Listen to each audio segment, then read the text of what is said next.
Puji Tuhan, kita akan membahas sesuatu pagi ini. Mas Murni mengajarkan kepada kita, percayakan hidupmu pada Tuhan. Saudara, kita belajar apapun keadaan kita, masalah-masalah kita, jangan pernah berjalan dengan kekuatanmu sendiri. Saudara, ada Tuhan yang sanggup menolong kita. Saudara mungkin berkata, saya punya persoalan berat, tapi saya memberitahu, Daud juga pernah mengalami itu. Oke, mari kita lihat di dalam Mazmur pasal 3 ayat pertama. Demikian firman Tuhan.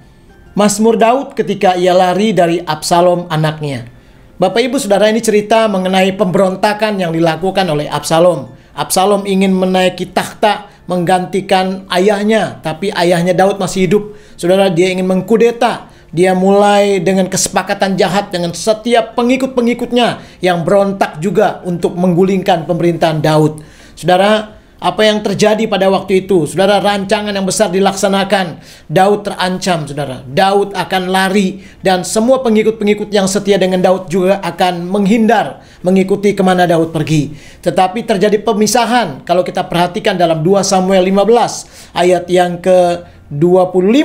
Di situ saudara, akhirnya ada sebagian yang mereka mengambil jalan yang lain, dan Daud dengan pasukan yang sedikit itu juga mengambil jalan yang lain. Dan ada kalimat yang menarik. Di situ Daud berkata, biarlah kalau memang Tuhan menghendaki aku kembali nanti, aku akan pergi menyembah Tuhan ke baitnya, ke tabutnya. Tapi kalau Tuhan juga tidak menghendaki aku kembali, berarti semua sudah di dalam kemauannya Tuhan. Saudara, artinya apa dengan kalimat ini? Daud belajar pasrah dan menyerahkan, mempercayakan hidupnya kepada Tuhan. Pagi ini kebenarannya adalah mengajarkan kepada kita, untuk saudara dan saya juga, jangan pernah melangkah dengan kekuatanmu. Belajar menyerahkan semua, mempercayakan apapun yang kau alami, seberat apapun, sebesar apapun. Saya mau beritahu, Tuhan kita lebih besar dan lebih dahsyat. Sanggup kalau dia melepaskan, menolong, menyertai, menyelamatkan Daud, maka Tuhan pun akan menolong, menyertai setiap kita semua.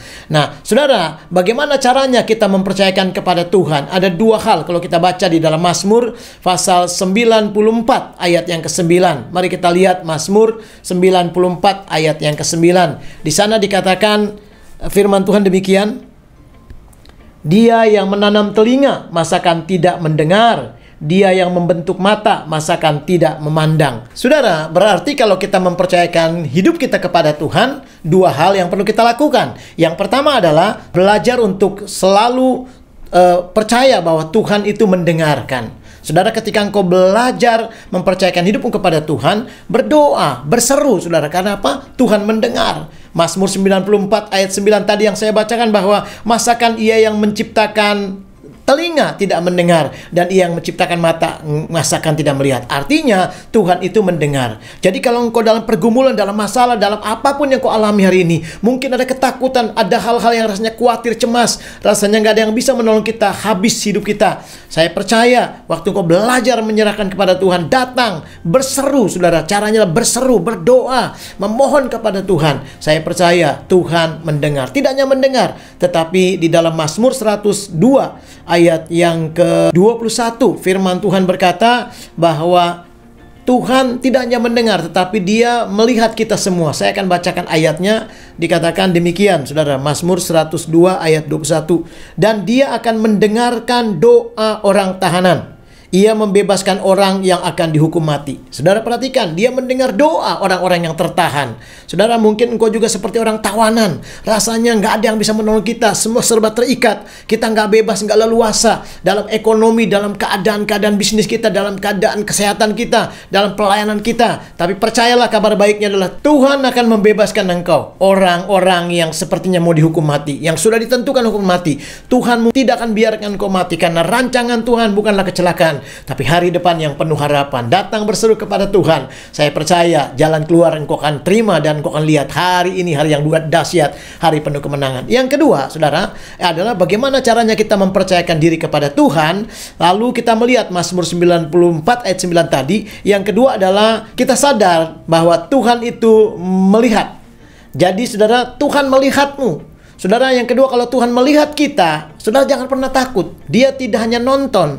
Kalau manusia mungkin masih termasuk penonton yang baik, tapi tidak bisa bertindak menolong, saudara. Karena mereka punya keterbatasan. Mungkin mereka tidak mau juga, saudaraku, diganggu. Mungkin juga mereka masih punya masalah juga. Mereka mungkin berkata, bagaimana saya mau menolong Anda, sementara saya juga punya persoalan. Tetapi kalau Tuhan, dia akan lihat, dan dia tidak sekedar lihat, tetapi dia akan menolongmu. Kenapa? Mari perhatikan di dalam Mazmur 102 ayat yang ke-20. Saya akan bacakan buat kita semua. Firman Tuhan berkata demikian. Tuhan akan melihat ke bawah dari tempatnya yang kudus di atas, akan melihat ke bawah pada bumi dan surga.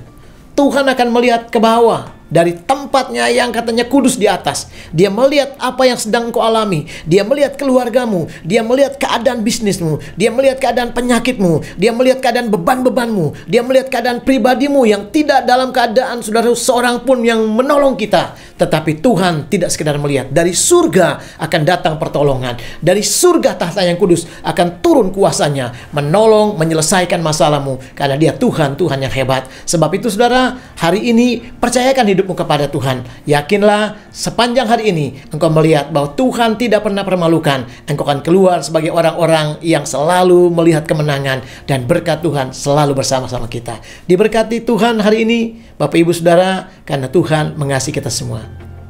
Amin.